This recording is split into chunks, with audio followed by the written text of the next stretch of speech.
I was about to say that must be some intro you got going there. Well, I muted the wrong place, and I think we've got our intro. But anyways, hello and welcome to the Omega Republic, a radio podcast program for the furry and brony community. I am your host, Coppercap. Also, joining me today is Cosmic Prose as my co-host. Hey, We welcome you here on our new, we're going to call it our new sub series, re-suiting up for life. If you would like to check out our other videos on suiting up for life, you can check it out here on this channel.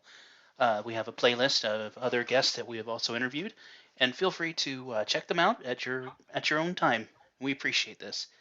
Uh, Today we're going to have two guests rejoining us here as we check in with them and get to know a little bit more about them. We have Shalfx, Hello. Hope everyone's doing good today. and we also have DDT.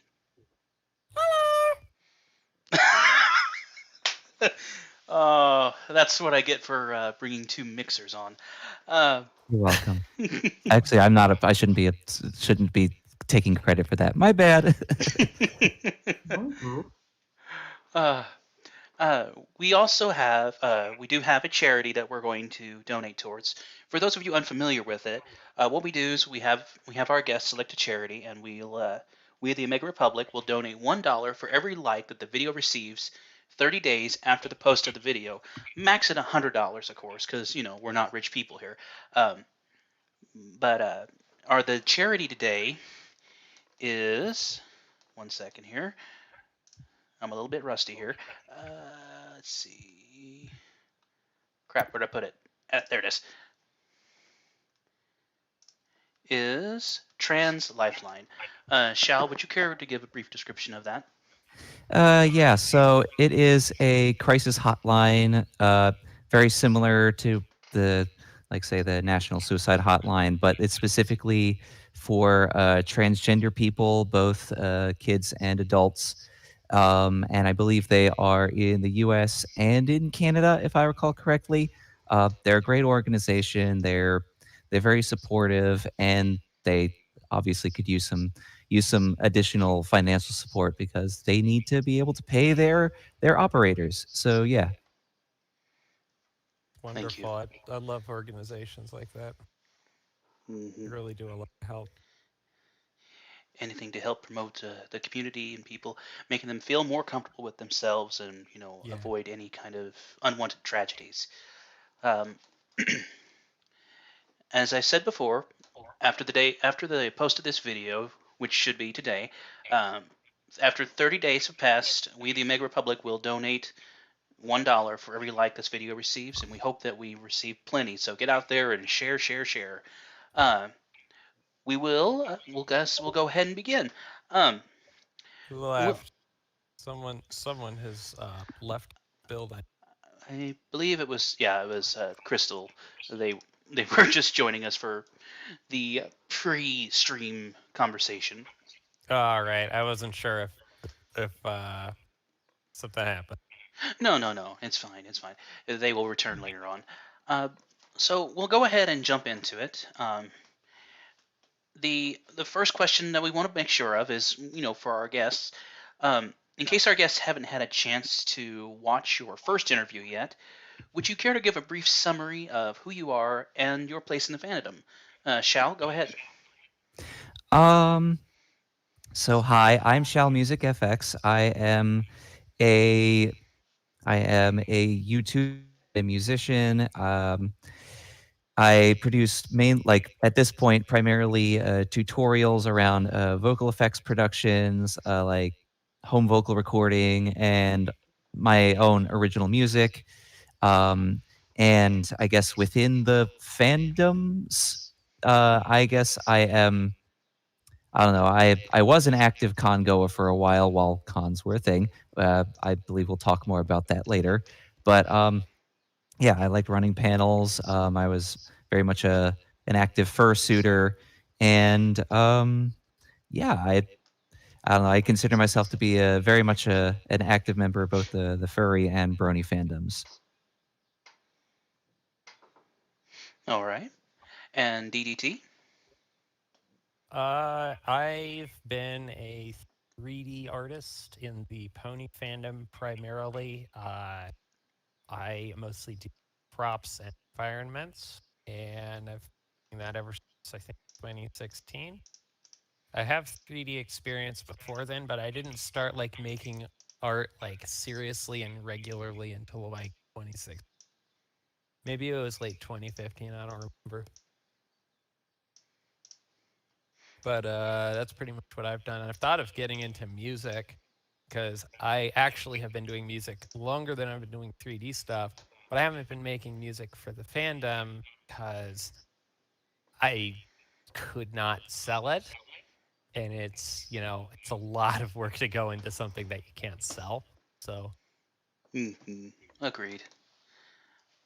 But I mean, do you do? especially since I don't want to get sued by Hasbro for using zero point 0.2 seconds of Fluttershy saying yay. Well, there are voice actors out there you could hire outside of the copyrighted material. Well, yeah, I've actually thought of getting like a vocalist or something, but then I'm like, well, then I'd have to pay a vocalist because I'm not gonna rip someone off and not pay them for their work. Well, I mean, what do you pay someone by the word? Well, I don't pay I by don't the think word. I you pay usually by pay the by the word with hour. narration or anything. I need you for 3 seconds. That's all.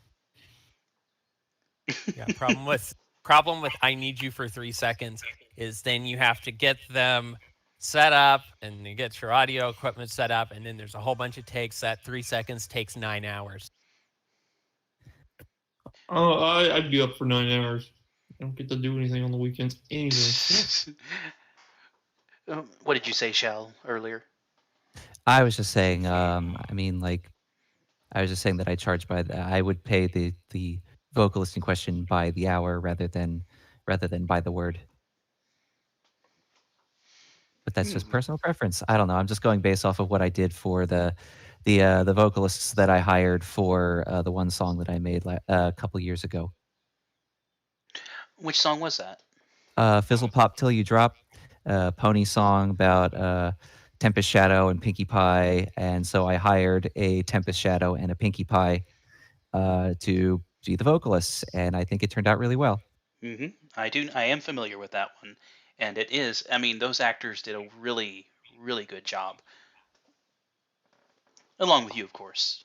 I mean, you're the one who had the project, and it's a very good song, and our listeners should really check it out. Fizzle Pop Till You Drop on Shalfx channel. Okay. So I guess we're able to move on to question 2 at this point. Cosmic. All right. Okay. In the past, well, since we've interviewed you last year, 2 years, how have you dealt with the global crisis of the COVID going on? What have you been doing to cope with the lack of the furry fandom? With cons or fur meets or in-person interaction, just as this epidemic is just sweeping the globe. What have you done to cope with what's going on?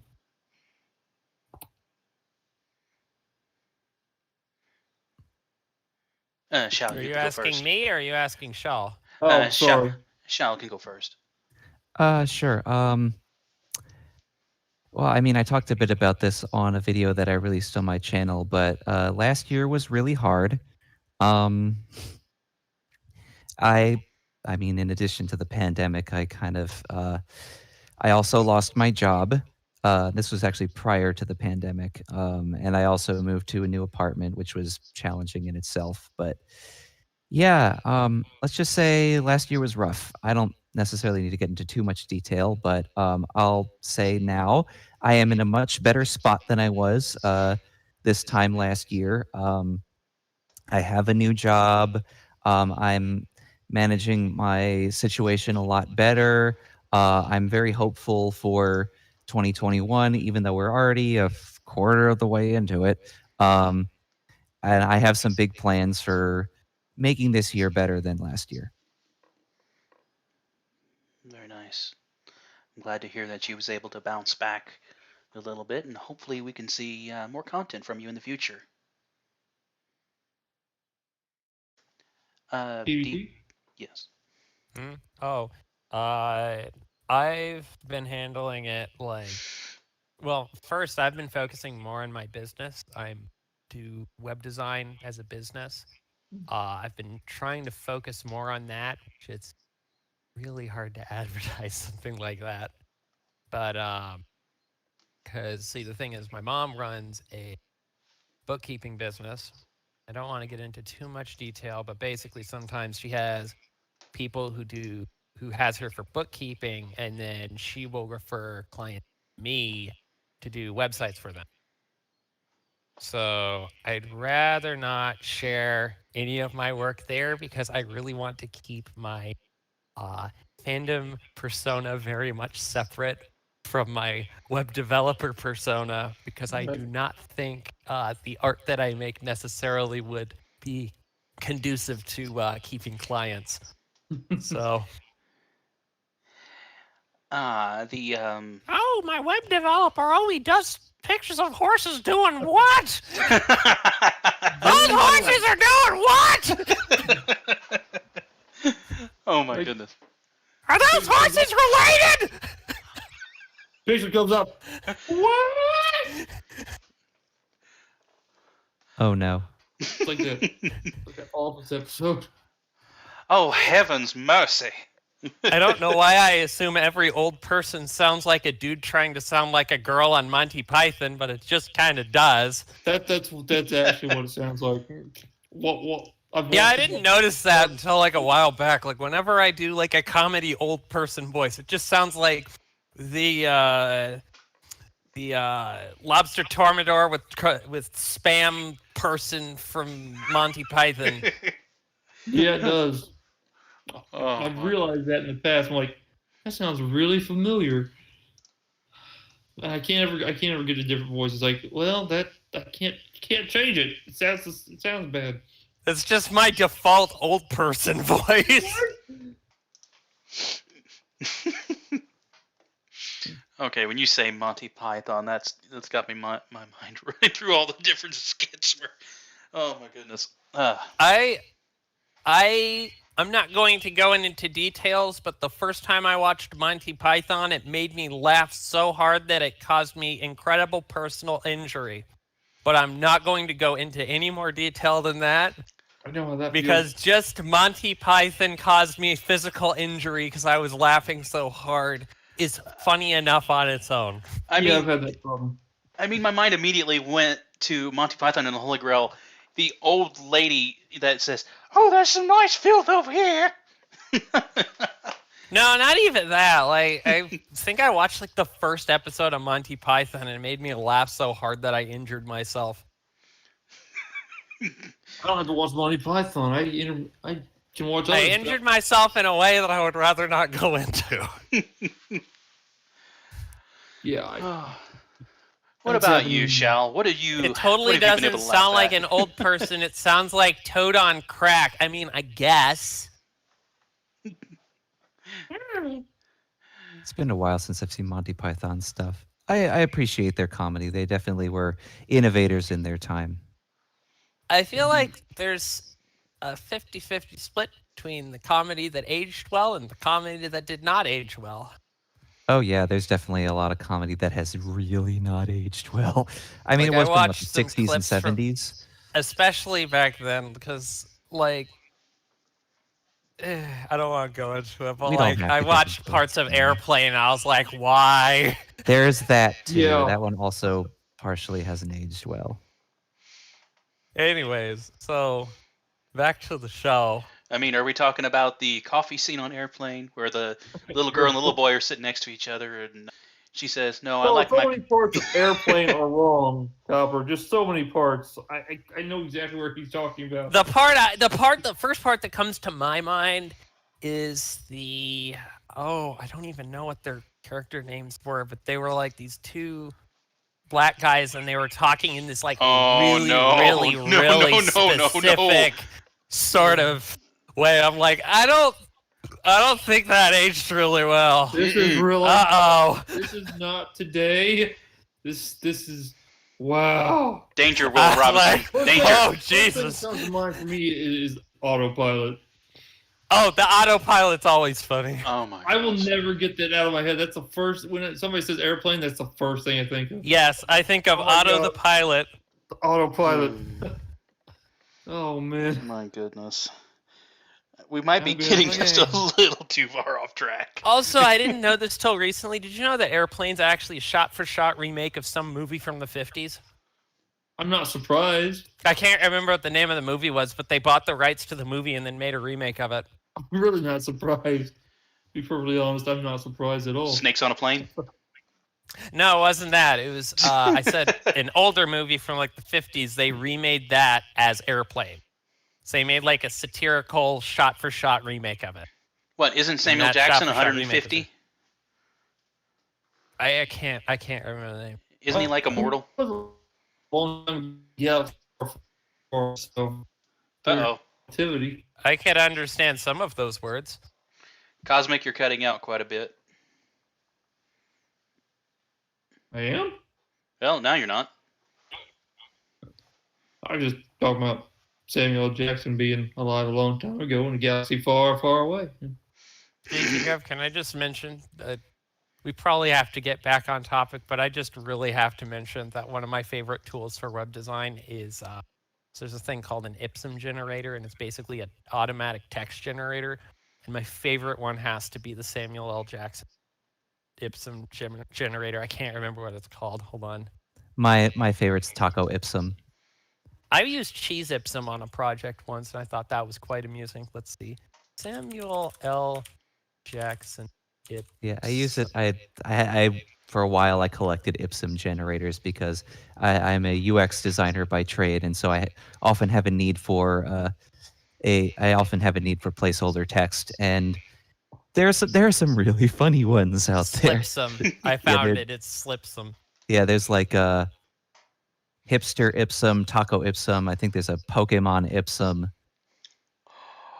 Yes. I actually learned about the Samuel L. Ipsum from a web design teacher at my college, and I still find that extremely funny. But anyways, so back to the show's topic, which I'm sure is not Samuel L. Jackson Ipsum, unless it is, which would be hilarious. Oh, would you look at that? That's exactly what it says in the title. Yeah, Samuel L. Ipsum. Motherfucking placeholder text, motherfucker. Oh my goodness. It's a good thing this video isn't monetized. Well, if it was, it isn't now. Oh, we got a crap suit. We got a pantsuit off, dude. You had to change yours. I feel like the moment I brought up the terrible jokes at Airplane, I think we lost the monetization. Oh, I think I don't know. How many people know about Airplane? That I mean, a lot of people know about it, but I don't think it's on people's top. Oh, I'm gonna watch this every other day list. But I think it's sort of like 1984, where people pretend like they've watched it, but they haven't. yeah, that sounds about right. Anyways, the next question is, what things do you expect in the future from the fandom? Shal? Where do you see the fandom going?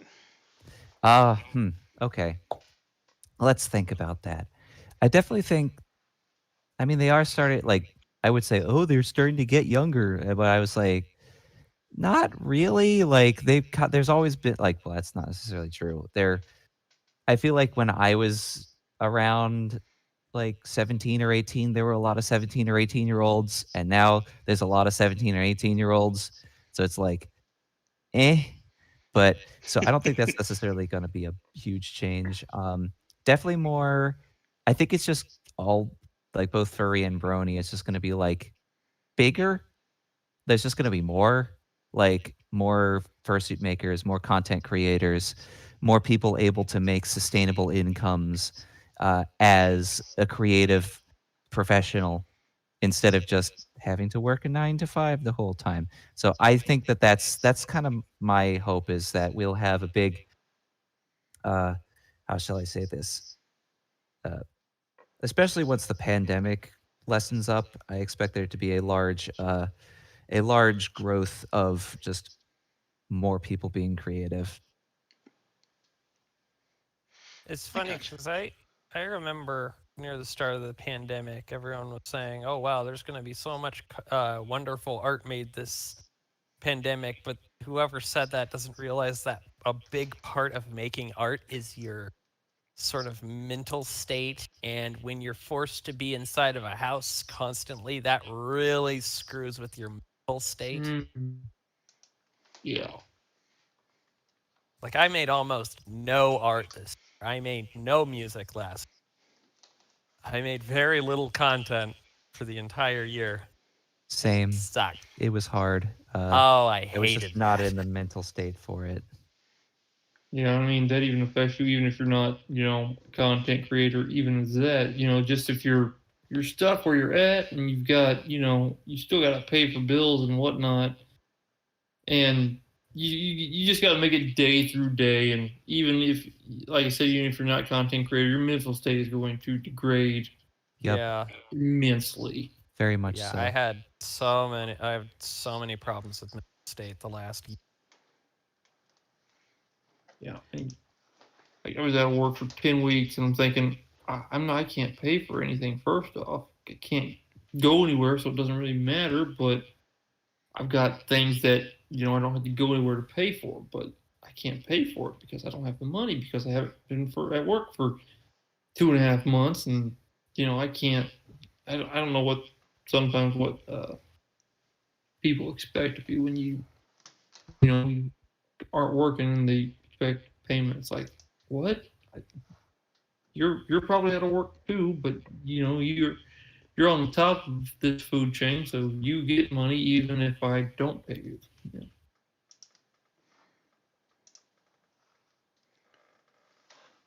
Hmm. It's just a matter of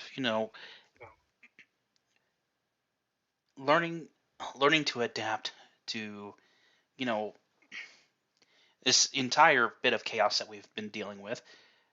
But I mean, well, it's a can of worms that we really don't want to open right now. So, Yeah.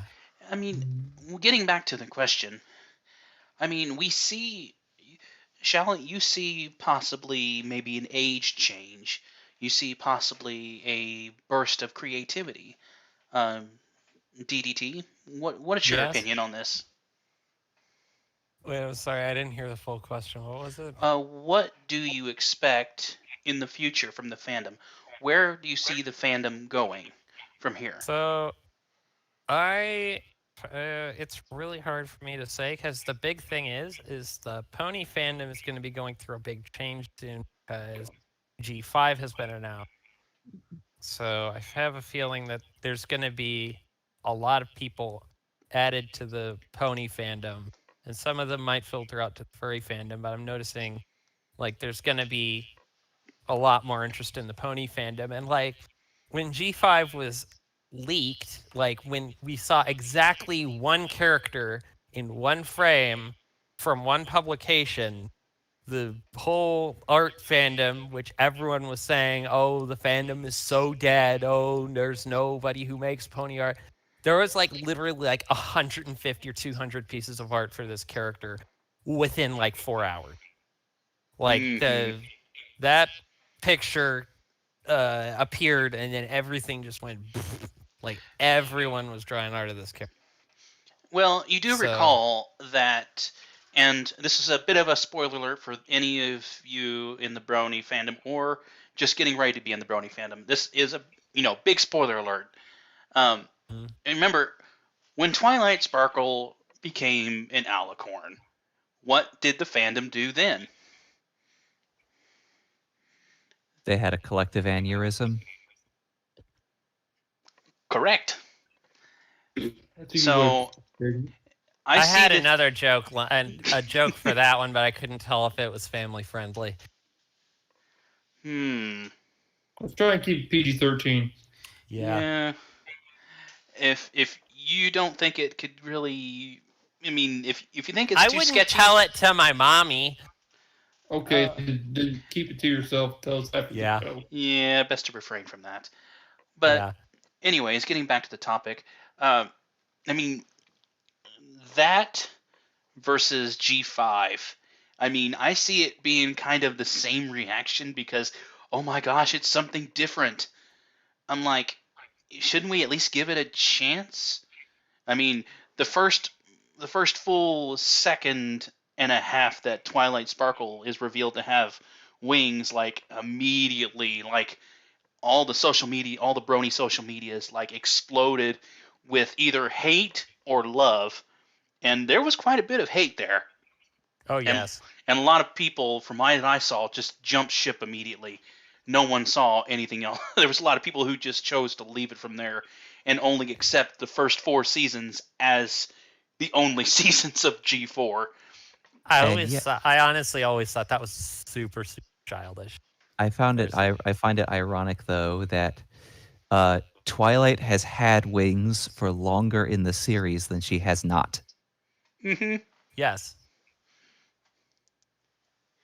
It's like True. all of those big, like, oh no, like everything's falling apart moments, whether it was Twilight gaining wings, the rainbow power forms, Starlight Glimmer becoming popular, or any of the other things that I'm just spoiling for people who are listening to this show. I apologize. Um, everyone got through it, and then they had a couple seasons afterward.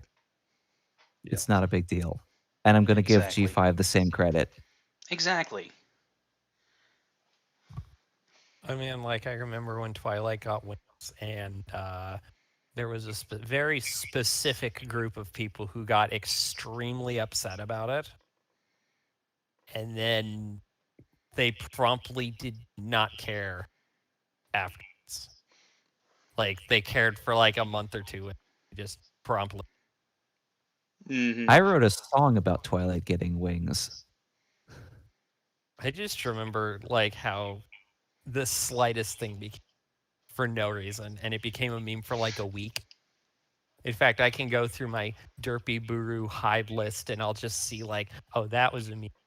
Oh, that was a meme for a week. Oh, that was a meme Yeah, I for know a what week. you mean. There's a lot of stuff like just, oh, this was in the show briefly. Let's make mountains of art about it. Mm-hmm. Hey, here is one funny face that appears for one frame. Let's make a variant of it for every fucking character on the show and post every variant at the same time. Yes, absolutely. Those. Oh dear, I can't even think of the ones. I got so sick of that. Oh my gosh. Well, my That was favorites, so Rainbow funny. Dash's sly, oh, look what I know, better than you look, when she showed Quibble that she knew her so-called fairy tale superhero. What got me was when I think it was the chicken face, which I still have hidden on Derpy Buru, where it's just Scootaloo making a mildly amusing face. And then everyone was like, wow, I'm going to put that face on literally everything. Yeah. They put it on the horse. They put it on the car. They put it on the Hindenburg. Yep. Those were some of the best posts. I mean, it gets old very fast, but it's like, well, What do I you don't mean care. very fast? It gets old instantly, which is, I think, a little faster than very fast. Well, it depends on how many pictures you see at a time. Because I It's was funny because people give modern memes crap for getting old after a week, but like, then there's like pony memes that got old after 5 minutes. yeah. But yeah. So, yeah, I see the fandom getting a lot bigger once G5 hit. I forget when the release window was for that, but it was in like a couple years, I think. There's supposed to be something. I think they're actually making a feature film first. I think it's coming out in September of this year. And I seem to recall that the movie's going to be in 3D and the 3D show's CGI. going to Yeah. be. I can't remember I remember the show's gonna be 3D and the movie's gonna be 3D also, or maybe it was one was 2D and one was 3D. I can't No, I I think haven't for the life of they're me both remember. 3D CGIs. Ah, yeah, I had a feeling because it's So that much cheaper. yeah, I think the movie is coming out first in September, and then sometime in 2020 is when the show is supposed to be hitting Netflix for I'm just season really 11. glad. I'm really glad that they got their seat to look better than those Pinkie Pie shorts they made a couple years ago. I think Oh my that would goodness, actually yes, kill the those fandom shorts if are they a made them little. It's look like that. probably the fandom would not the fandom could not survive too many pinkies. What you say, Shal? I was gonna say the CGI Pinkie Pie thing from I don't even remember what it was called, but it was very uncanny valley. I remember that. It was really creepy looking. There was a bunch of these very amateur hour nonsense animation errors in it, like how you could see her eyeballs through her mouth. Oh, was it the ones where she's talking about Valentine's Day and what is it, the bobbleheads? Uh, I can't. I didn't actually watch the shorts. I just saw like a run through of like the shorts, and the animation looked just way too janky. Like it looked like they were trying to do the Gendy Tarkovsky thing where they make 3D look like 2D. Like you know how mm-hmm. like a character will Yeah. sort of squash and stretch to look like they're slightly Yeah. liquid. They didn't pull it off at all. Cringe. Much cringe. They tried to do that and they failed. Yeah, that's because Jimmy Trevor Coffee didn't do it. Well, anyways, before we get too carried away, we've discussed what we see for the brony side of the fandom, but let me see what there were some talks of movies in the furry fandom as well. Uh, the what is it? The Walking with the Wolves? Is that what the movie's called? It was it's a 2D animation style film, kind of like an oil painting animation. What is it? What's it called? Not familiar. I don't remember. Uh, I don't think I've seen any previews for it. To be perfectly honest, I know that's not saying a lot, being that a lot of movie theaters aren't open or anything. But I'm not. It's not ringing any bells or anything. I'm not sure I oh, recognize it Wolfwalkers. either. Wolfwalkers. That was released last year. Sorry about that. Hold on one second. I will Still send not it familiar in. with it. Hold on. I will send it in voice chat to give you a quick reminder. Oh, it looks cute. It does. Oh, I do think I saw like pictures on Twitter of that, but I had no idea what it was from. It looks good, but I'm still kind of at a loss. Well, the brief summary of it is, and I'll give you a full description of it, but the brief summary is that there's wolves terrorizing a village, and this little girl and her father are pretty much are battling each other because the little girl doesn't want to kill off the wolves, but her father is determined to kill them because they constantly threaten their livestock. But what happens is the little girl has a dream of being transformed into a wolf, and then she becomes a wolf and is able to actually talk with this other girl who is able to transform into a wolf, and then they become friends on this amazing art-filled adventure. That's the best description I can give. So it's Dances with Wolves, but with transformation. And that's the best way to put it, I believe. I mean, it looks beautiful. I think I wanna see it. It looks cute. I actually think it's on Netflix at this point. Score. I'll check it out. There's also been talk of Zootopia 2, which I know nothing about at this point. Yeah, it's still kind of slated. I believe it's slated for next year. You guys go and check out the Disney site for sure because pardon me, sorry about that. I've seen a little bit about it, but a lot of it is still just kind of up in the air. I've gotten because I just haven't had enough time to look at a whole lot of stuff for new movies coming out because I would love to just go to the movies and watch a movie, but most movie theaters are still closed due to the pandemic. Even in places around here where the positivity rate is less than 2%, it's like nothing's open still. Everything still has a mask or only so many people and stuff like that. Also, Imagine if they make sorry. Zootopia 2 a live action movie. Oh no. Mm-mm. Oh no. Side note, I realize now why I've never seen Wolfwalkers. It is apparently only available on Apple TV. So that's why I can't watch That's it. why. Okay, well that makes sense. Boo. Well, I'm never watching it. Boo. I don't know. You're amazed what places you can get on that are actually still legal. But anyway, Anyways, not yeah. about legalese and all that.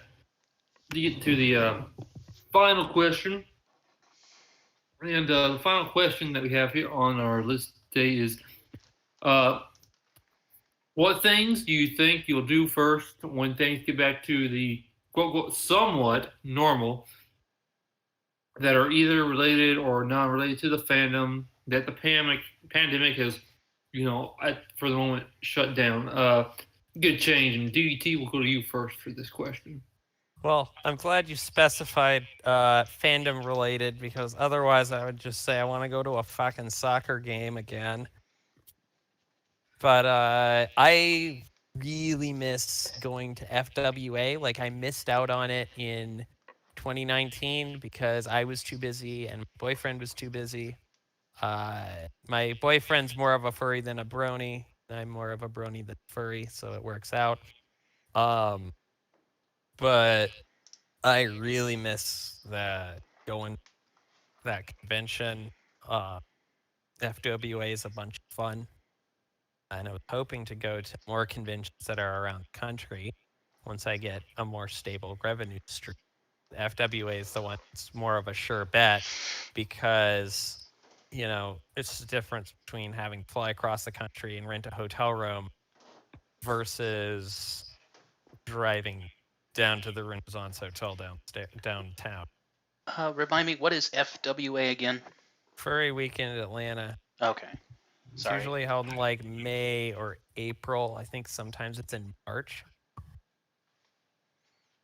Oh, those are the times I'd like to be outside. May, April. Oh. The world's largest atrium when the building was built, by the way. Hmm. And I think they shot a whole bunch of movies there. I had a friend who had a hotel room way up high there. Looking down that atrium from 30 or 40 floors up, it's a very frightening experience, and I wouldn't recommend it. Well, I guess it matters if you're scared of heights or not. No, this will make you scared of heights. I've never been scared of heights. Lucky. You should look at the Marriott Marquis downtown. I think that's what it was, Marriott Marquis, not Renaissance. I think the Renaissance Hotel is MomoCon. Was it? I mean, there was some. I'm not scared when I'm flying through clouds. I don't think I'm going to be scared of 40 floors up. It's 40 floors with a lot of how high you are points of reference. That's the big thing for me is when you have so many points of reference for just how high up you are. You know what I mean? Well, yeah, I guess. Me, I'm just like, man, I really could use a parachute or a paraglider right now. This would be a lot of fun. Get me 10,000 feet in the air. I'll be doing skydiving all day long. Yeah. I would do, but I don't know how to skydive. But it's one of those things on my bucket list. I want to just go skydiving for some when fun. I'm in a plane and I'm 35,000 feet up and I look out the window, I'm like, okay, this is fine. But I look down a big atrium, I'm like, oh, I'm really not fine right now. Yeah. Then there's Copper. He can't stand heights. Mm-mm. Mm-mm. Mm-mm. He can't stand 13 stories. Yeah. So Well, this is, I forget how high the Marriott Marquis is. Let's see. this is just copper at 13, so it's a lot. It's probably not as high as Marriott. So 554 feet, 53-story building, that sounds like 14th something tallest good. skyscraper in the city. I'm sorry, but Yeah. when I work construction, and when I'm having to climb, 20 foot off the ground and suspended on a wooden truss, trying to put together whatever I'm trying to put together, you start getting a little woozy. You just try to look up and not. And I mean, they're quite serious when they say don't look down, because when you look down, you kind of get that. No, This sounds like an r/Asha post waiting to happen. no. The problem is that I've watched one too many Final Destination movies, and it's starting to really invade my mind and my dreams. I know we have to get back on topic, but can I just say the Final Destination movies feels like a series of movies that was designed to be uploaded, the last 5 minutes of it uploaded in 240p to YouTube. Like, I have read synopsises of the movie, and it kind of feels like the movie equivalent of Rat Trap, where nobody actually plays the board game. They just set up the Rat Trap and then set it off and hope that it works. Yes. So what Mountain Soul just said in the chat. Yes, I like to keep my hooves firmly on the ground. Yes. If I'm any more than 3 foot off the ground, I tend to start getting a little bit nervous. So yes, thank you, Soul. Valid. Okay, Shell, the same question. Just if you kind of forgot, what do you want to do when things get back to more normal? Whether both, either related or non-related to the fandom after that the pandemic's halted at this point. Oh my god, I want to go to cons so bad. It is a problem. Like, they were my vacation back before the pandemic. I went to cons as a way to unwind, to make friends, to network, to express my creativity. It was the only time I fursuited, and it's gone. I mean, online cons are great. They're fun, but they can only do so much. Like, even on VR chat, you only get so far. Yeah. So yeah, I absolutely want to go back to cons and just fur meets, like going out to dinner with people. Like, I have a local brony group that I hang out with, or used to hang out with, and we would like drive up to my one friend's house, and then we would go out to dinner at like the local bar and grill and get like pizza and stuff, and we would play Jackbox. I miss that. I miss that so much. I feel you, Shal. I feel you. It's difficult to change that. I've only been to a convention. I've only been to 2 conventions. I mean, well, I should say this convention twice. I've only traveled to a convention twice, is what I should say. And there's just no comparison. I mean, the first time I went, I was completely overwhelmed and had no idea what to do. And frankly, I felt like hiding in the corner the whole time because there was just so much there. But the second time I went and just got to really connect with a few people, it was like you said, it was a literal vacation. And Well, I mean, to be fair, you went to Midwest Fur Fest, right? yes. So it's very overwhelming for anyone. So I feel you. Anyway, continue. But yeah, there's nothing else in this world that could really compare to it, because it's the one place where you could just be yourself. Like, if you're part of the furry or the brony fandom. When I went to that convention, to the convention that was like, had all my interests in one place, with the exception of Legos, mind you, because I didn't see anything that related to Legos there. But I'm working up to it. But it there was just so many people there, and you know what, 95% of the people you run into there are not afraid to just say hello, or just give you a hug, or just anything. I mean, just sit down and have a conversation with. You could start a conversation with almost anybody there. So I Exactly. completely feel where you're coming from, Shal. Radical acceptance. That's the term that I use for furries and to an extent bronies. Just like they're so kind and non-judgmental. Like you could be basically anyone, and everyone's just like, "Hey, come on, let's go grab a bite to eat from the food truck." Exactly. And, well, last year I was going to bring Cosmic to let him experience this as well, but as you can see what happened there, that kind of. Yeah, Cosmic actually has attended a few cons as well, but not in the same retrospect that I have.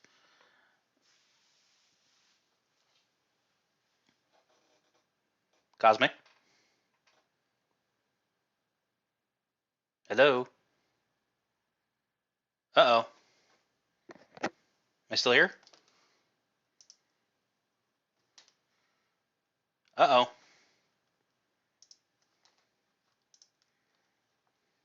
Oh, hello? Here we go. Hello. Here we go. Hello, Mr. Obama?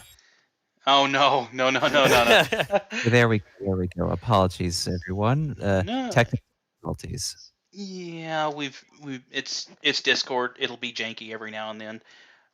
Where did I lose you guys? At least Something. it's not Skype. Something you were talking about, like I had just said, like go meet people at the food truck, radical acceptance, stuff like that, and then you cut out. Really? Oh, Yeah, wow, that was a while ago. I didn't even Yeah, notice. I heard a little bit after that and then just it just stopped completely cut working. out. Oh dear. Oh dear. Oh dear.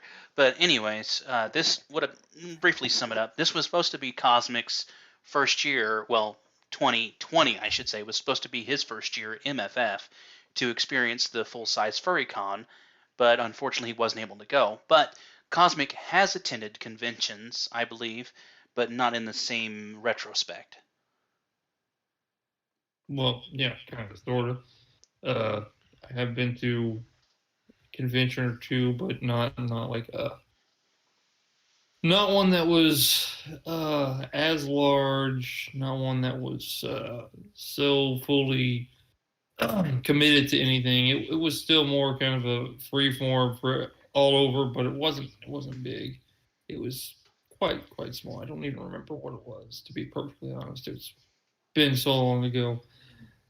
But yeah, um, I'm gonna throw this out and Copper, what about you? The same kind of question. I know you were talking about going back to the con, but what about something that's not related to the fandom? What is something that the pandemic has stopped that you want to do, that you want to get back into, or do something that you just can't do due to pandemic? Well, I had not really thought much on that. I really wasn't expecting to be asked the question that I wrote. Um, but you know what? It's crazy to think, our lives being halted by something that hasn't really happened before since the early 1900s. I mean, with the Spanish flu, that's the closest that we come to something of this extreme. I mean, but the only difference being that we have medical technology to help diagnose it and suppress it, a lot faster than what happened there. When I see all of the advancements being made around us with people being, adjusting with art, music, video, just using the internet to its fullest potential in places like VR chat and IRC chats and Discord and gaming and streaming, it's hard to imagine what the limitations of people can really be. I mean, I'm almost at a loss of words, at loss for words. So, I mean, for me to think, for what I would do when this pandemic, you know, becomes, next to invisible, I can't even begin to imagine, with the doors open, what I could be able to do first. What could I explore first? Because right now, this pandemic has hurt me in one way, but also has opened so many doors for me just to sit down, kind of take a step back a little bit and just look at the people I already know, and then make more connections with people online, and then in the future make those connections in real life. Like, who I haven't even begin. Where do I begin as far as like with people that I've met online that I could meet at a convention in the future? It's Mm. it's remarkable. That's the best answer I can give at the moment. I couldn't Right. agree more. Well, I guess I'll answer the question too. Just kind of throw it around. Uh, you kind of answered the fan question. I really want to go to a con that's overwhelming because, truthfully, I can be overwhelmed by sheer number of people, and I think they said that the last con was over 11,000 people were there Something like that, yeah. for that. So I was just reading up on it the other day, trying to see if we were going to have a con this year or not, and there's no no reports on that. They haven't said it's going to be virtual or if it'd be live this year. So just fingers crossed and all that. They still have some pretty high positivity rates up there in the northern part of the state. But just kind of things not related to the fandom. I just want to go back. I just want to get back outside. Just want to be able to go places. Go to Carbondale and see a movie. Just hang out with friends more often. And it's not just the reason I can't hang out with friends nearly as often is because everybody has got, my friends have got their family that they want to keep safe, and they've got their, or they're afraid to go out and be around a whole lot of people because they're, they don't feel safe being around a whole lot of people. But I just want to go back out, just get out there and just say, hey, pandemic's gone, it's over. I know we're in the new normal, but guess what? We got Delta's hand and we got to live with it. I'm afraid of President Biden too, but we just got to deal with it. So, I mean, anything. I just want to get back out there. Just want to, go to the movies, just hang out with friends and do nothing. That's one of my favorite things to do. Just hang out and do nothing with friends, whether it's online or whether it's in person. I just want to get back out and be the quote unquote semi-social person. I'm only social with the people I know, or the people that I meet that I know would agree with me on something. Like, I know one of the last movies me and Copper went to go see, there were a couple guys there who had brony shirts on, and we're like, hey, dude, we're bronies too. We didn't really talk a whole lot, but one guy had like Twilight on his shirt, another guy had Rainbow Dash, and we're like, hey, we're bronies too. I don't remember what movie we went to go see, but yeah, I think it was the last movie we went to go see at the Cineplex. But yeah, I'm just ready to get back out there and just do things that, before the pandemic were normal for me and Copper a lot, because me and Copper, we live like, what, 5 miles apart, maybe? Yeah, 5 miles, 5 minutes, either way. Been friends for about 21 years now. Friends, enemies, same difference. Frenemies. Enemy friends. No, frenemies is better. Frenemies is much better. I told you, frenemies. Yeah, the other one kind of sounds like enema, and that's not really something for everybody. By the way, can I just mention, while you were talking, I was going through the rooms to clear out all my notifications, and the way you described the shipping tanker getting unstuck from the Suez Canal is absolutely hilarious. Oh, I had to mention it. I just had to mention it. Okay, read it. Just like any good anime, they freed the ship from the canal. Yep. Oh no. Yeah. I had to mention it. It's a requirement. Oh, I don't know if I'm really that proud of that one, but Can I I'll- just say? Shouldn't be, but Can I just say I find it very funny that furries brought it upon themselves to draw pictures of the evergreen as an anthro character. what is with that? I mean, I it's- just thought that was hilarious. I'm not surprised one bit. That does not surprise me in the least. It's like, well, this is a big deal. You're gonna make it into an anthro character. That is seriously what somebody had in their mind. We're gonna make this to an anthro character because And- it's a humongous deal, and the ship is still stuck And at the it's- Suez Canal because the company does not want to pay $1 billion, $900 million to fix the Suez Canal. It's like, we're not gonna pay you. Just keep the ship.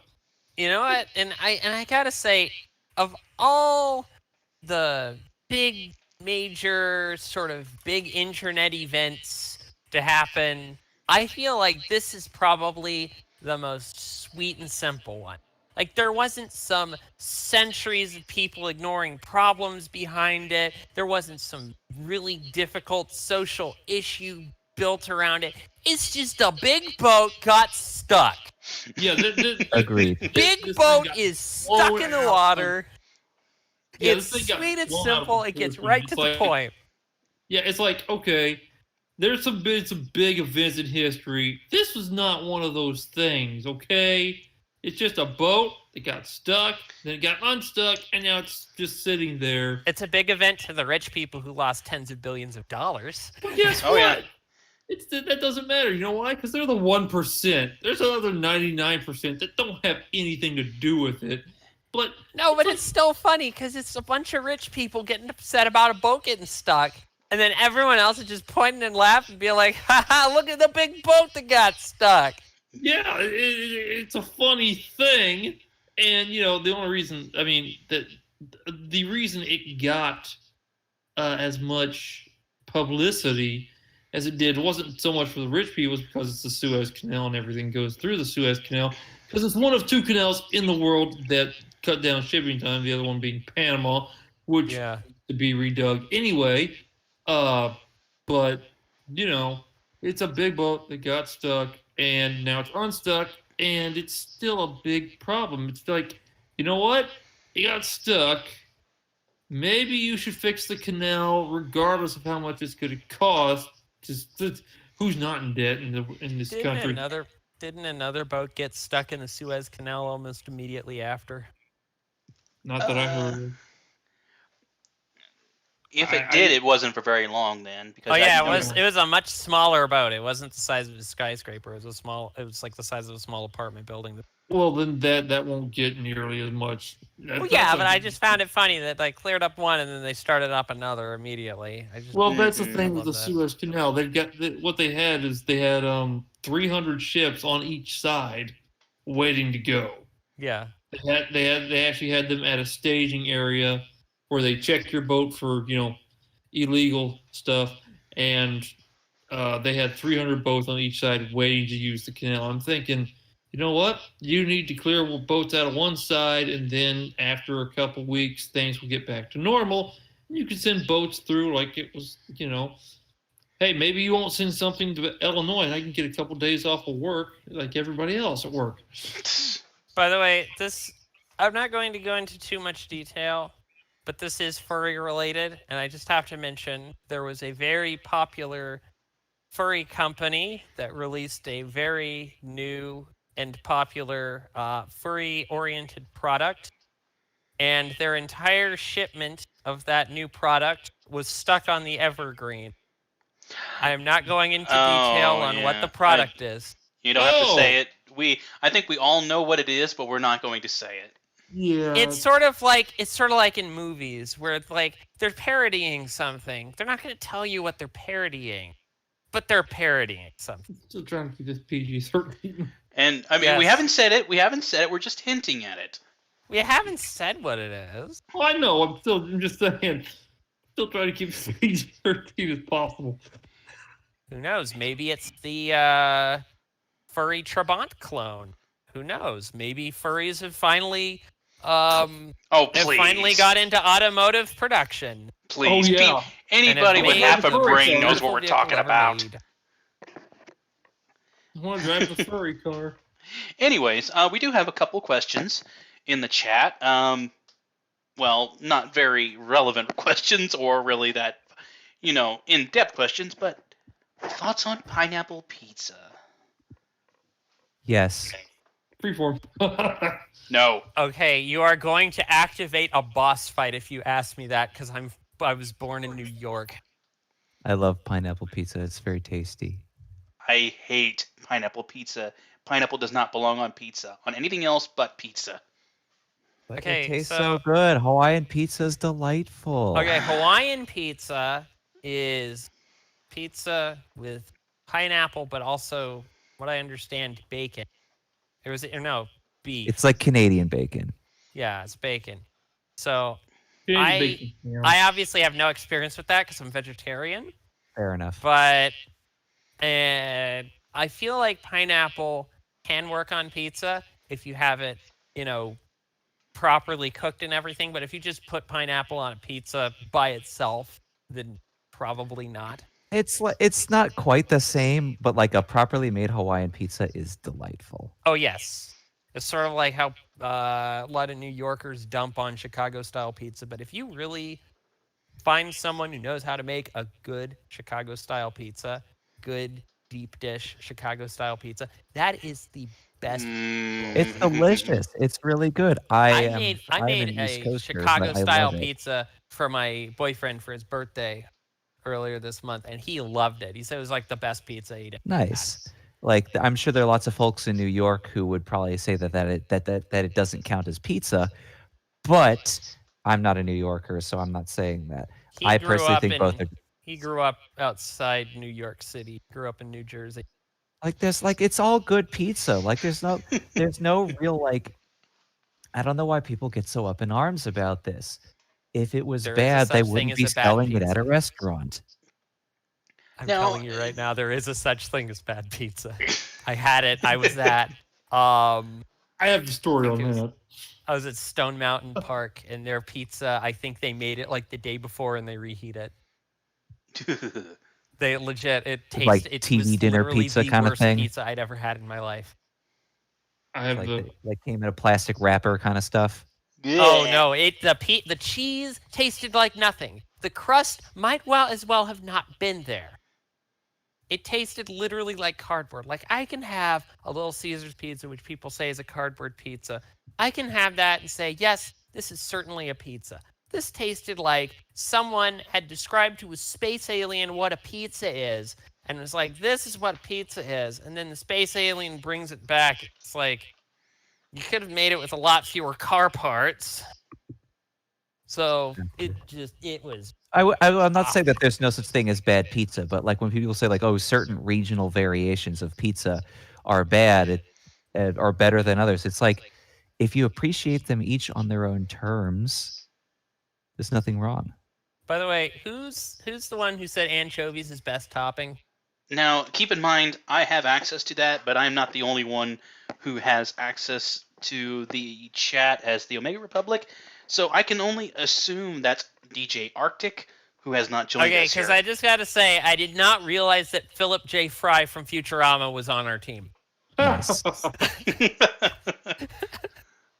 Fry, you're supposed to be a little bit cooler right now. Well, I think I still have the best story on pizza. We got it from what we had called Feces. It was a CC's Pizza that was across the street, so we called it Feces Pizza because we were in college. That sounds But- about right. But we were doing some outdoor kind of wilderness training, and we came to the last day, and we could have pizza, so they just brought it, shipped it over. But we didn't get to really choose the toppings on the pizza. They brought what they put on the pizza. So imagine this: imagine pizza crust with tomato sauce, no cheese, anchovies, and Spam from the can. Interesting. I want to commit a violent crime. I could see it working if you used good quality ingredients, but I would not call it a pizza. Well, that's what we got to eat. It's That like a tomato pie with meat and fish on it. So if they had like made a proper oh shoot, what is it called? I think it's called a margarita pizza. If they had made proper, I think it maybe margarita pizza, but it's like Yeah, a margarita pizza pizza, yeah. with tomato sauce, fresh mozzarella, and basil leaves. If they had made that, and it's like a special kind of crust, if they'd made that, that would have been fine. But what you described sounds like Chaos. justification for Italy to declare war on the world.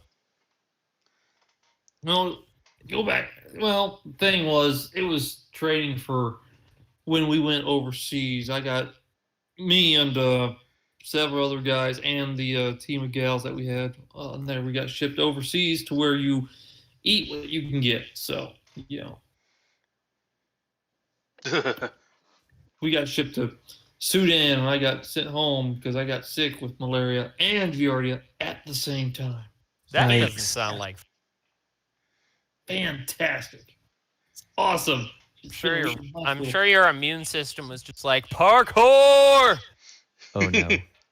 Yeah, for about 3 seconds. Then I was like, oh, holy crap. Yeah. What is this? I mean, you know, there was a 14-hour plane ride between London and Dallas, Fort Worth, Texas, and I do not know how many Cokes I drank. It was like 5+ because I was burning up on the plane. That sounds awful. I couldn't. I seriously like just need another Coke. I'm like, I can feel my insides curling. You know, it was not a pleasant 14-hour plane ride. You should have really had water because Coke actually dehydrates. They didn't have. Well, you know what? It didn't matter because the water. The thing with malaria and Giardia, it takes away all fluid from you as fast as you can put it in you, pretty much. Mm-hmm. It just because the malaria will take all the fluid and the Giardia will take all the food, and it sucks because you know you need to eat because you have this and you're losing weight, but you need to eat, but the Giardia is eating the food. You need to drink, but the malaria is making your drink dry. It's not a state you want to be in. But to tell you the truth, Maybe they should refresh their page. I'll ask. I'll check.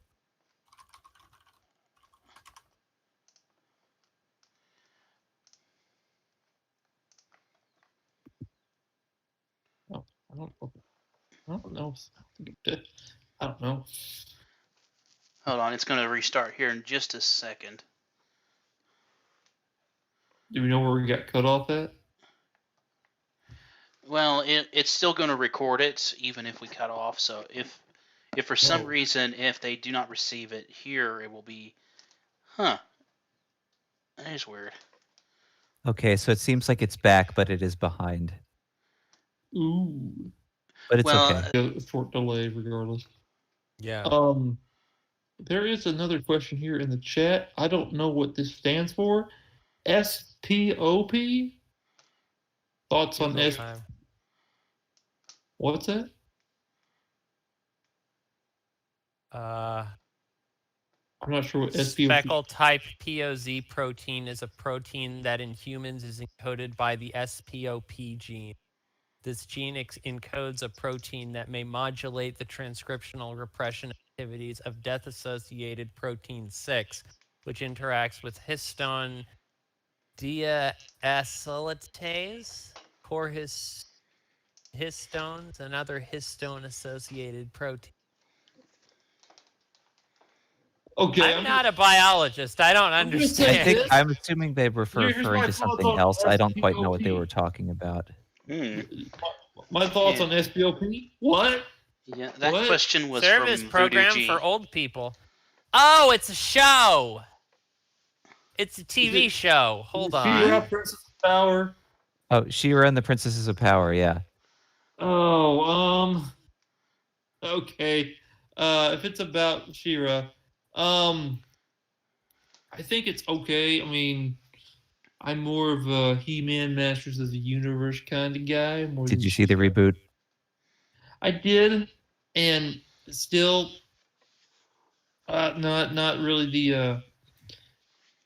I'm still more of a fan of the old stuff. I was always a fan of the old stuff. I still am. I don't really. I mean, you present me with a newer show, and I probably wouldn't watch it. Like the newer Ducktales. I don't like the new Ducktales. They totally ruined the song. First off, from the Ducktales that were back in the 80s and 90s. I liked that one. Pardon me. I own that whole series, but the new Ducktales, no. I believe that the new She-Ra is on par with Avatar: The Last Airbender. Fight me. I think it's really good. It's so good. I know literally nothing about it, so You should watch it. It's on Netflix and it is so good. Okay. Now, when you say it's on par with Avatar, do you mean like the first season or the entire show? The Or do you entire mean the show. Blue It is Furry comparable. It is very, very good. Just saying, I'm just a fan of I'm trying not to overhype it, but it's very, very good.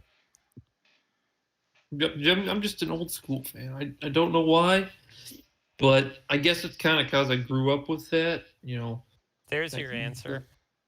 Yeah, I mean, my brother had recorded some stuff, and I've said, "Hey, this is on VHS, and we have VCR. I know how to use a VCR." Pop on the tape. Hey, there's a anthropomorphic hedgehog that can run really, really fast. Cool. Touching And on that's that, why you're a furry. touching on that, it's scary to think that there is a generation among us now. And no, that Among was Us. not a pun on Among Us the game. Among Us. And yes, I know go that's outside, there's an Among Us. I go to the bathroom, there's an Among Us. I look at my thumb, there's an Among Us. I take out the trash, there's an Among Us, and it killed me. What's so funny about Sausage Mogus? Well, it's a joke name, sir. Really? Well, I have a very good friend named Sausage Among Us. I have a very good friend in Rome named Sasasomogus.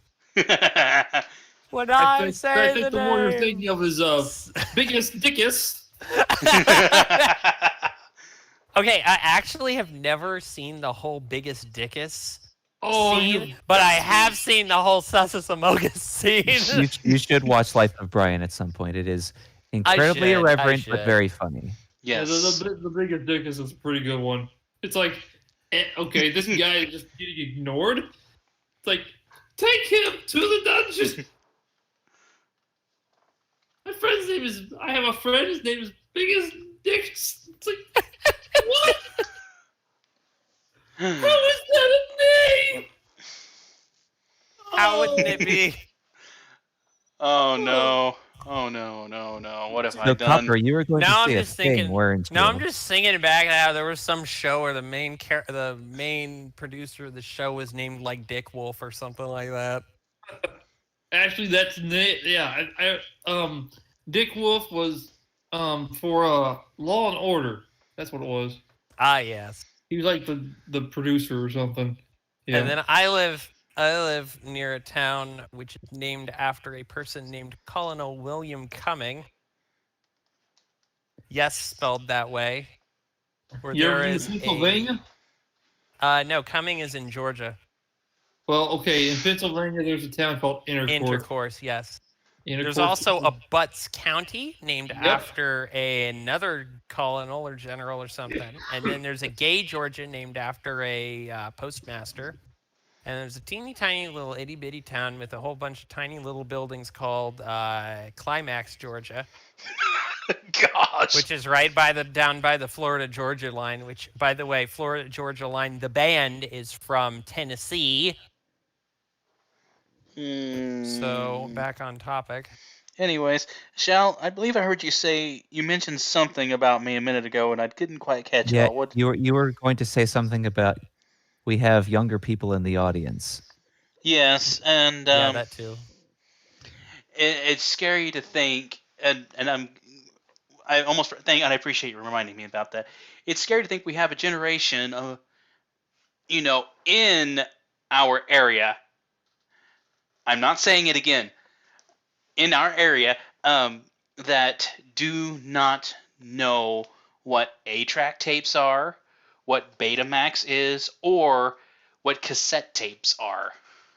VHF, Mm-hmm. 8-track. For those of you who are in the audience who don't know what those things are, you're not missing much.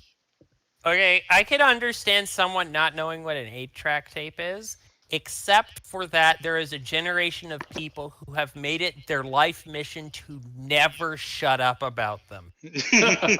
I would have never known what an 8-track tape was if there wasn't some old crusty old dude being like, 8-track tape saved my marriage. It's like, okay, I get it.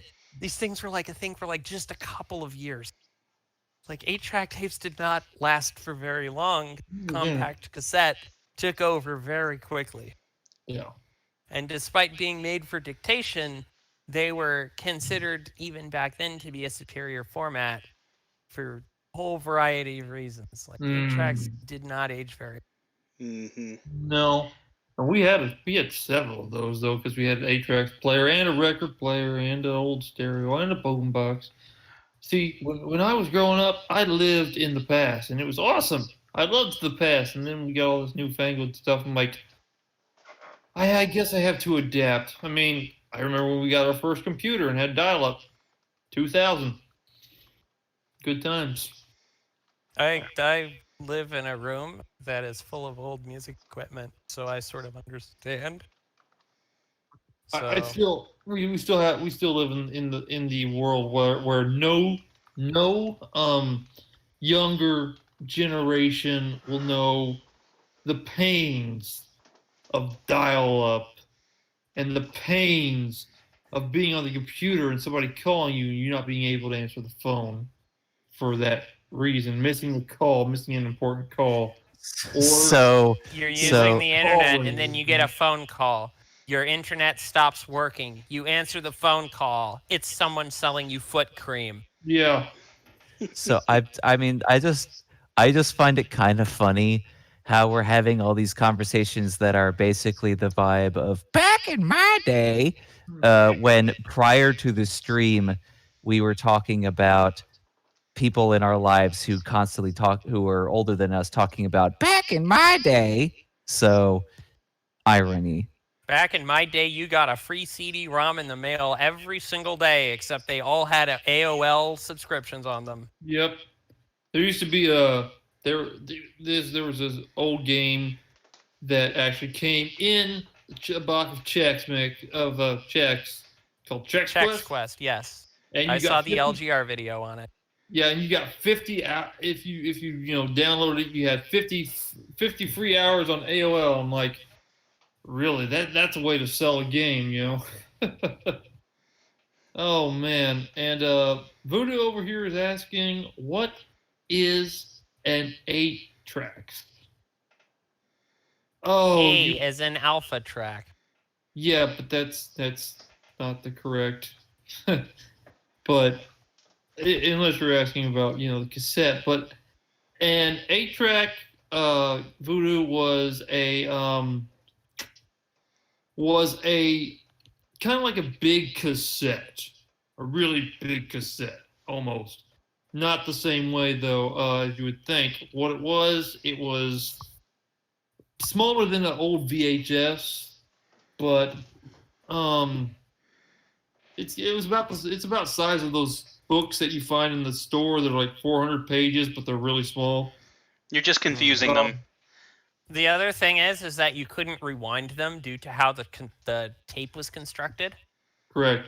You could only run them through one way. They had the 8 tracks came from the fact that there were 4 consistently or constantly running audio tracks. So there were two on the back, or sorry, there were four on the back and four on the front, Mhm. and they were stereo.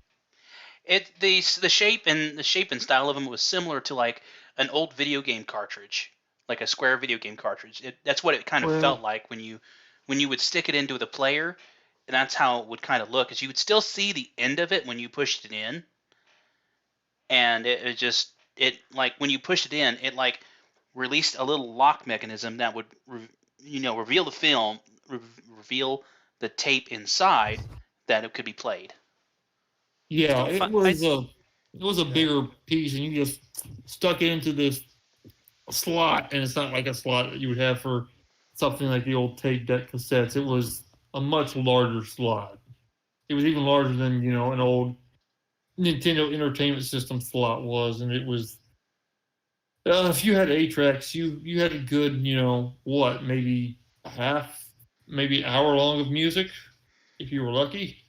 I mean, we had one 8 tracks that still worked, and there were 5 songs on it. It was a some Queen's best hits. And we played the crap out of that thing. Then again, we played the crap out of If the you most of don't the listen to your music on wax cylinders, then you're missing out. Well, But for real, Um, like I'm amazed. There's a whole video by I think the 8-bit guy, and it's just a whole bunch of weird data formats, data and audio formats from the 80s up till the 90s, and it's honestly kind of impressive. best Like, format floppies. That was best. okay, so floppies. I just did an upgrade to one of my pieces of music equipment where I swapped out the floppy disk for a SCSI drive, like a SCSI to SD drive, and it's fantastic.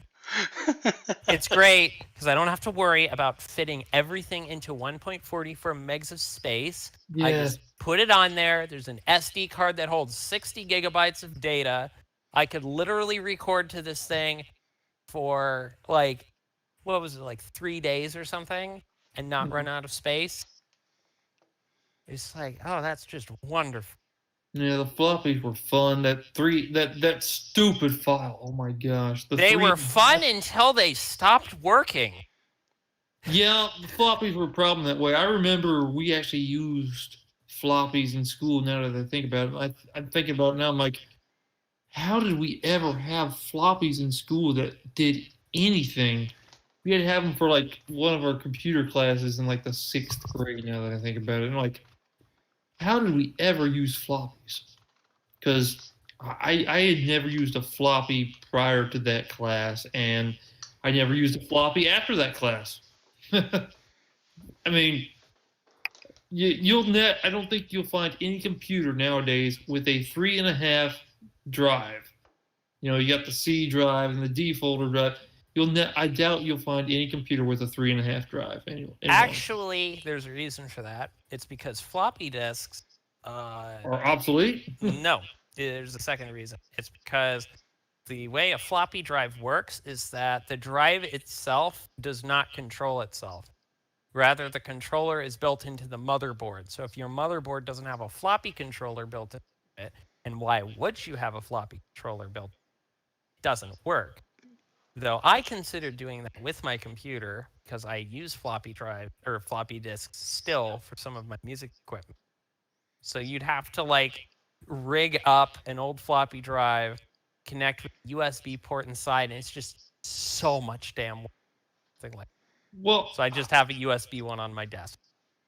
Well, I'm not sure what happened with ours because we had it for that 1 year, but we never upgraded our computers worth of crap. Our computers in the computer lab at the school are probably still the same ones that we used when I was there in I was there 4th through 8th, and now it's no 4th grade is no longer there. 4th grade's been moved to the grade school, so now it's 5th through 8th.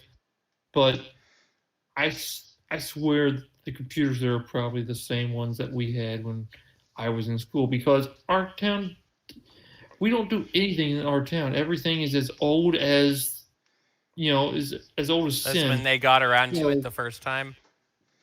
It's as old as sin. Even Joe Biden isn't that old.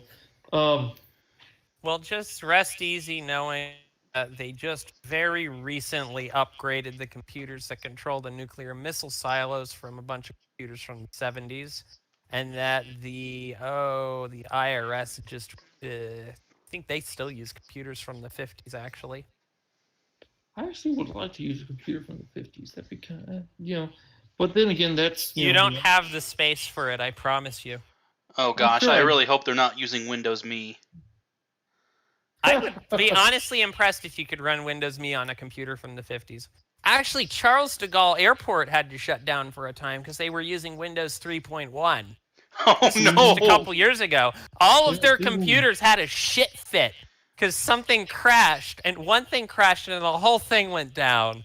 So they had to like divert all of the planes going to Charles de Gaulle to another airport because their computers were having a conniption fit. I have a computer with Windows 3.1 on it. It's great. I love it. Oh gosh. Oh, the good old days. So what do y'all think about zip disks? Oh, zip disk. Click, click, click. Everyone's having fun. Yeah. Zip disk. Me and the boys listening to the click disc go click. I don't. Yeah, I don't. Yeah, I don't think I'm going to comment on that. I might get really angry. You know what's the best part? They had a secondary product that was based off the same technology, and it was a teeny tiny little disc. I think it was about the same size as a zip clip, I think they used to be called. But there's this little itty bitty little disc in a container. And they had the absolutely genius idea to name this a click disc. At the same time, they were getting sued over zip for having the click of Mm-hmm. Same company, almost the same product, but designed to be smaller for laptops, so it would fit into a PCMIA slot. Ooh, I bet it was run off Windows Vista. No, Vista came about 5 years after Zip was discontinued. This Ah, would be like early, very early XP, late Windows 98 sort of time. oh dear. And my favorite part is how they advertise Zip as being an archival format. So they're like, you put your stuff on here and it'll stay safe forever. Uh-oh. We had one of those. Oh. I have one, and I only have it because my dad's work was getting rid of it. Isn't that kind of like the era where Bitcoin was starting to become a thing? You are thinking much, much later. Bitcoin Yeah. wasn't a thing till 2008. I'm talking like, I think the format was introduced in 1994. And it's funny because you can watch sci-fi movies from that time and you will see them everywhere. And it's just very, very specific time period where they existed and they were futuristic and they held a lot of data. But then they got sued because the discs were made very poorly. Yeah.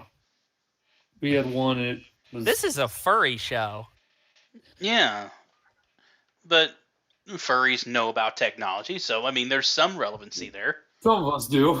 I have a Pony OC that runs off of OS2 Warp. I know nothing about that technology.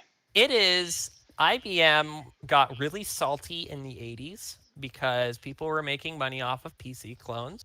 So they thought, what if we made our own PC that's only we can make with our own operating system that only we support?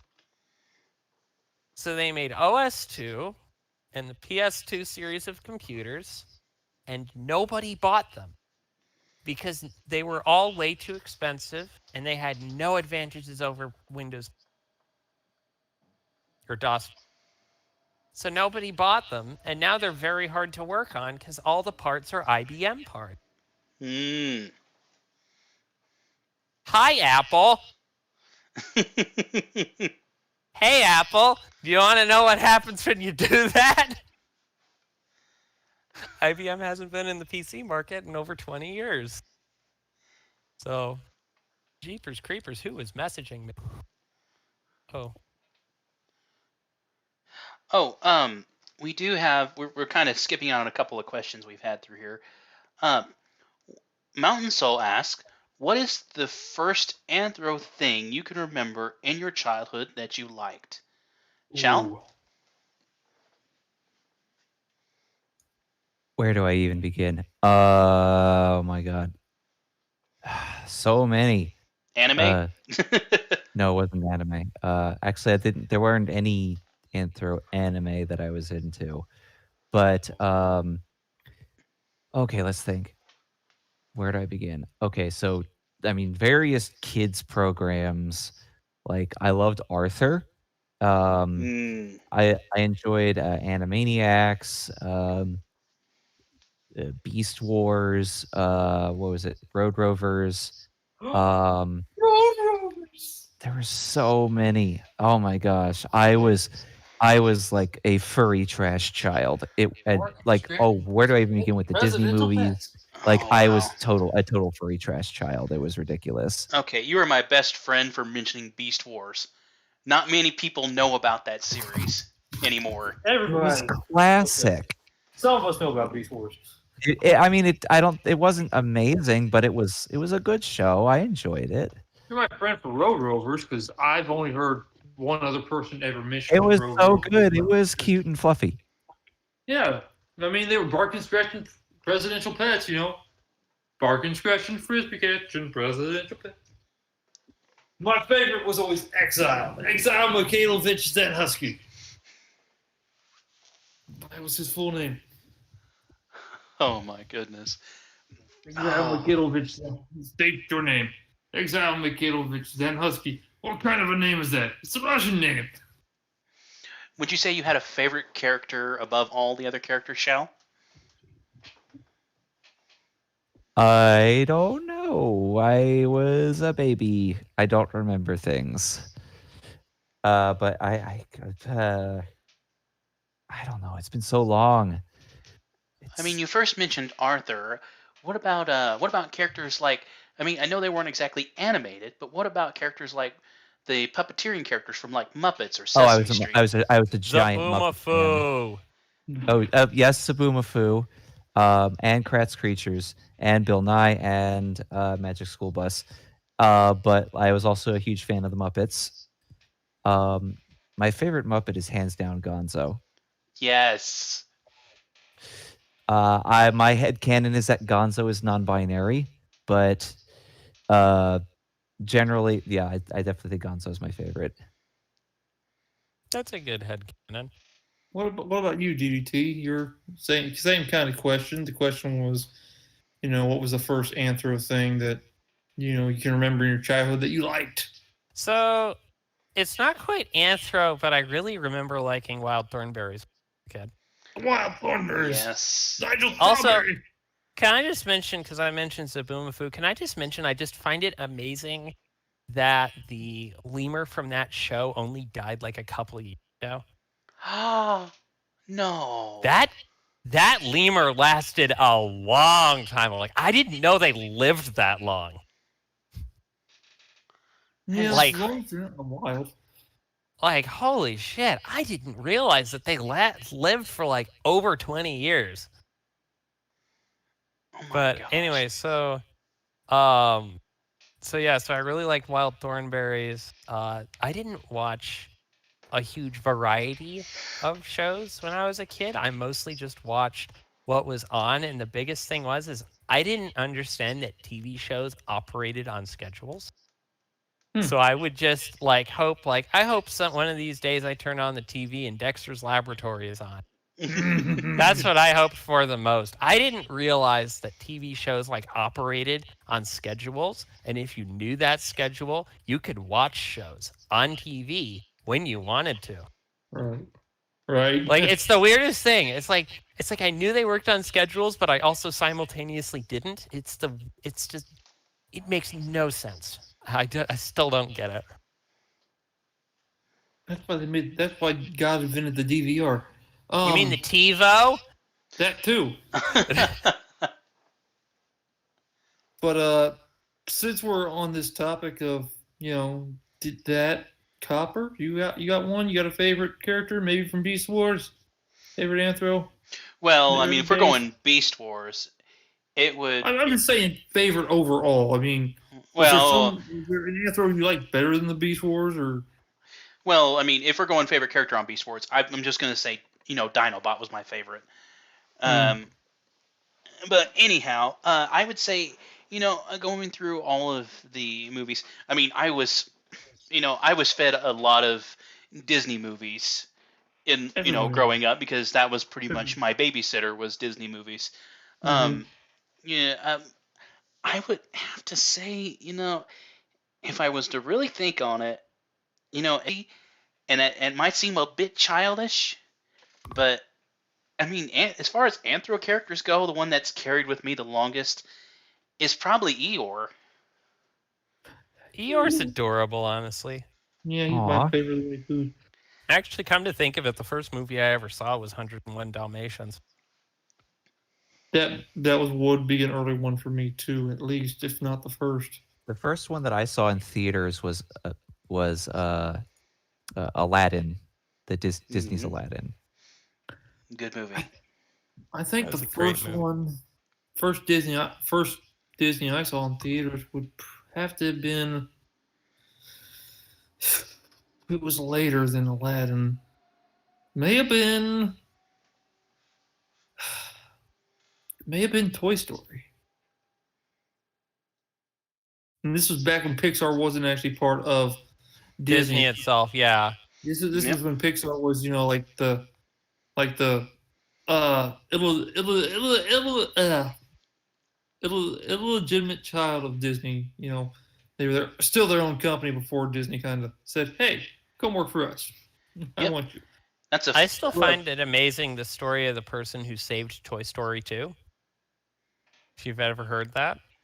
no. Care to give a brief summary? So basically what happened is Toy Story 2 is very far along in development and they had to release very soon.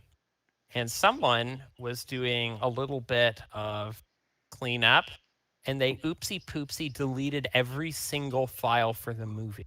Oh no. So they accidentally deleted all of Toy Story 2. And this was before you had like version control and backups. So there was they deleted Toy Story 2. They didn't just delete it. They uppercase D deleted Toy Story 2. So thankfully, one of the animators had brought their machine. I still don't understand how this works, how you fit that much data on a single computer back then. But they brought their machine home with almost the entire movie on. And they managed to salvage the files from that machine so they could finish the movie.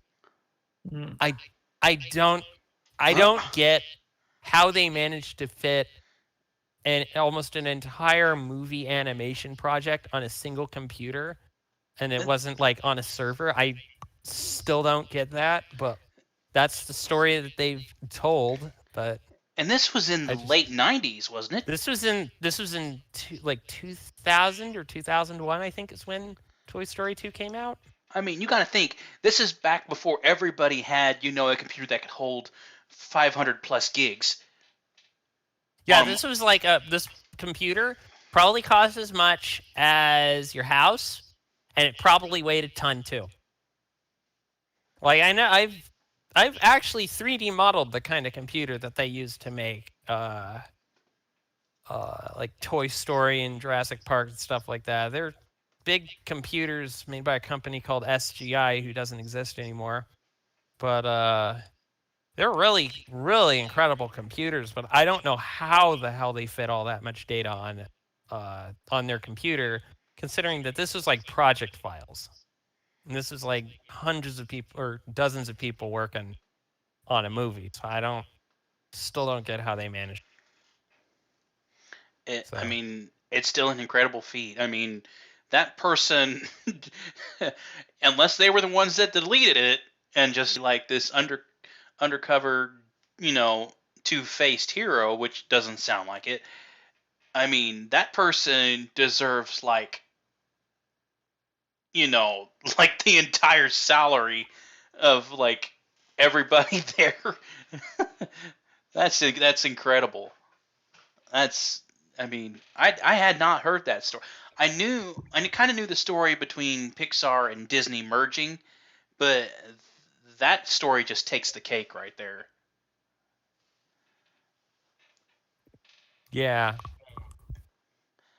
But anyways, Cosmic, go ahead. Yeah. For the favorite anthro, that's a difficult one for the early time. I mean, because I can think back to when I was 6.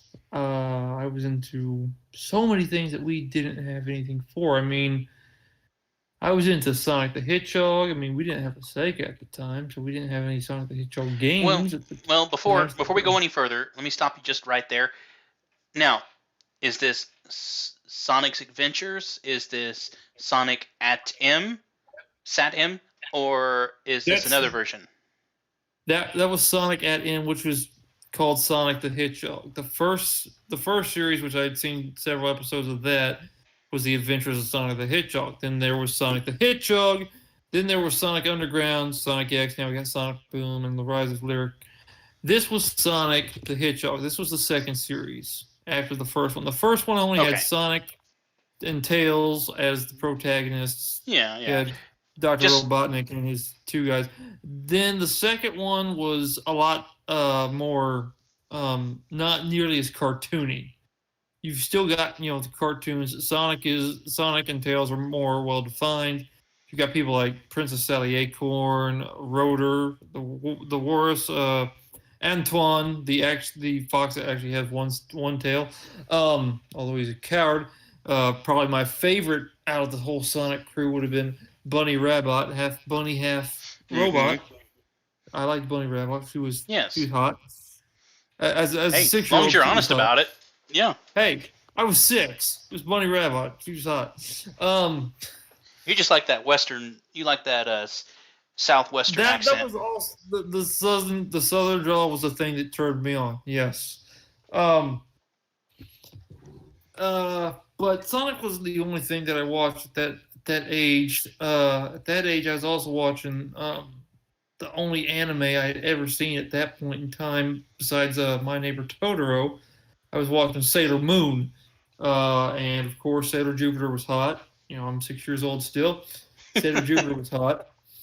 The only anthro things on that were the cats, of course. Luna and Artemis, and later on Diana.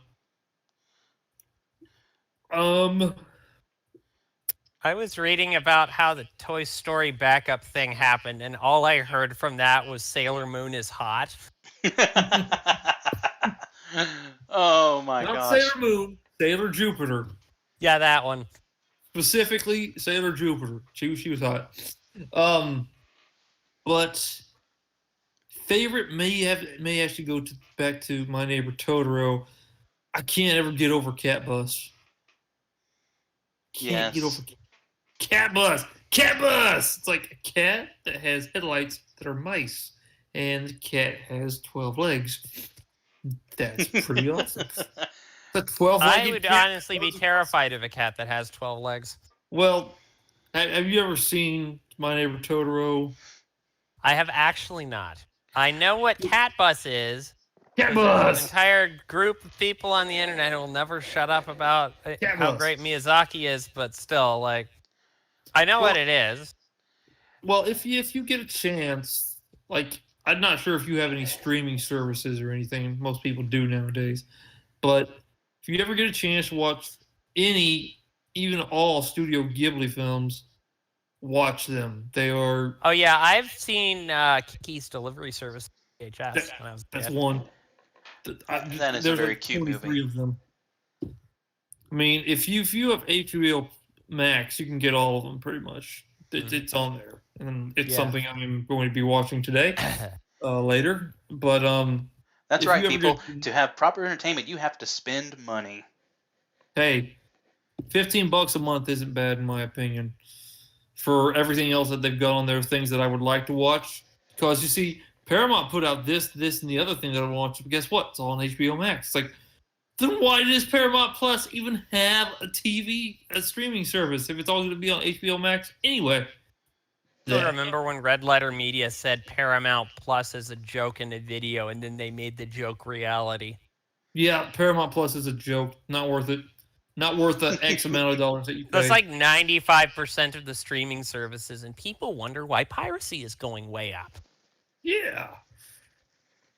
Anyway, but yeah, Cat Bus may have been my favorite anthro of anything. But also, if you get any chance to watch Studio Ghibli films, everybody watch them. They are fantastic animation, just from the minds of people that are much smarter than most Americans. See, now my favorite anime is now and always will be Cory in the House. Yeah. Still the best anime ever. Incredible OP. Me and Copper might fight you for that, but we won't get into that.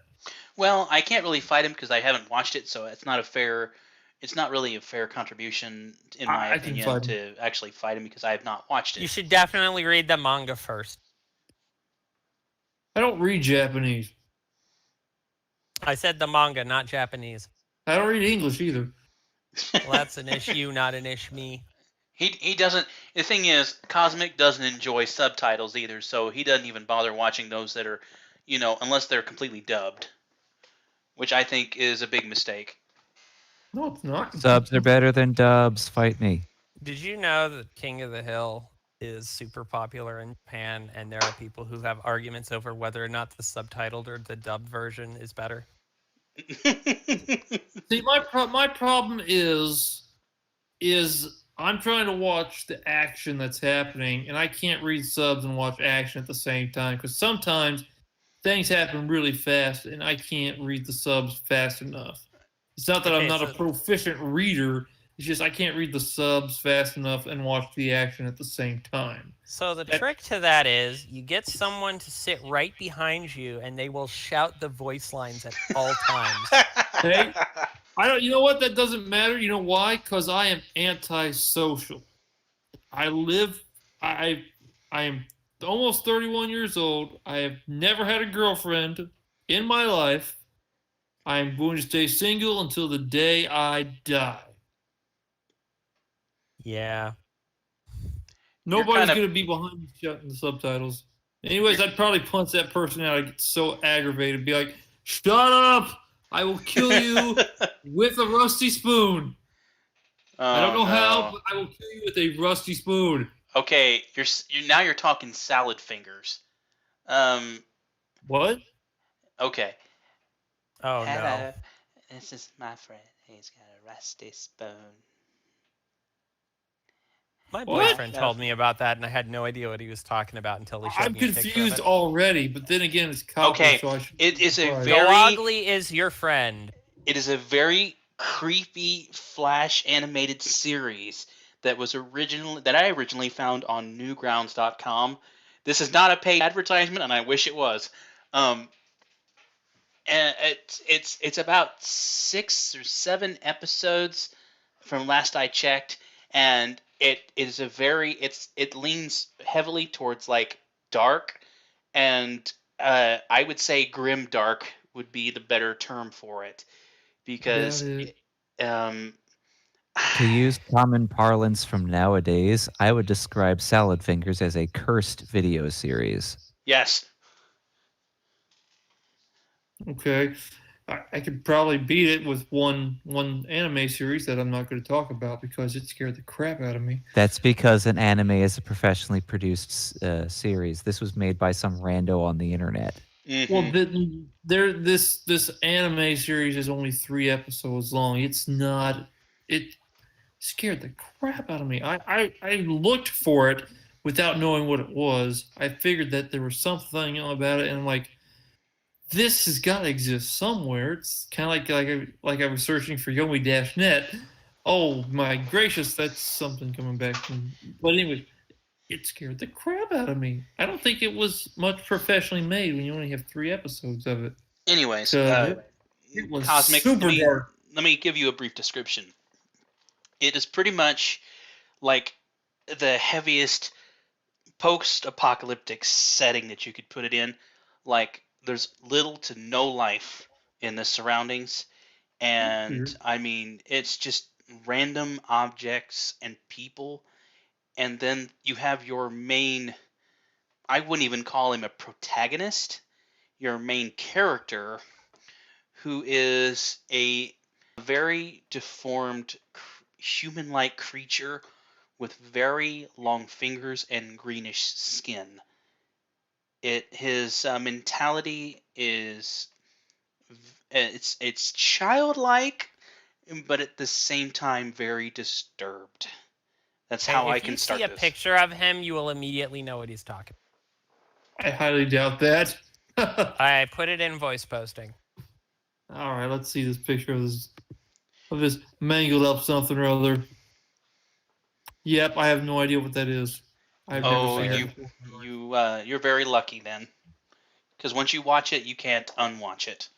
I'm I've seen a pretty couple sure that's- episodes. You're not missing much. I mean, it's creepy, but like I don't feel like it's something that people need to watch. Exactly. By the way, I was just wondering, so is there anything else we have to go over in the show, or are we going to keep talking about things we saw as a child?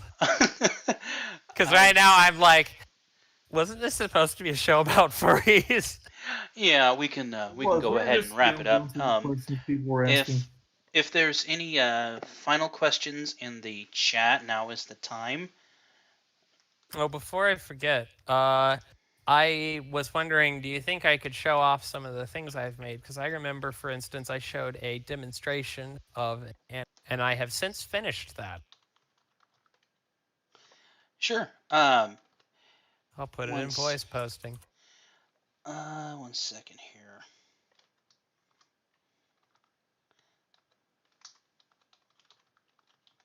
This is almost 2 years old now.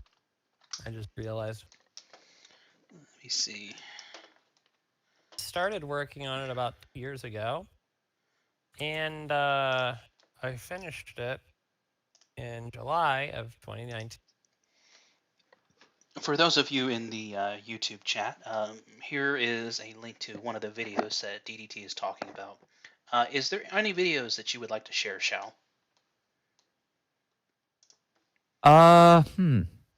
Good question. I mean, like I could. Do you want me to promote my stuff? Well, I mean, this stream is about you too, so feel free Okay, to I do could. so. I'll grab a thing real quick and see what. I mean, like if folks haven't seen Fizzle Pop, they'll send them Fizzle Pop. I'll snag that real quick. Let me grab the share link. And I'll paste it in the chat for I just pasted y'all. something else I made, which is the most recent video I've put up. Actually, what's it? I'll do is the Magpie not Pony tied to a animation holiday. version. Okay. So this is the song that I made, and it was animated by the lady who played Pinkie Pie.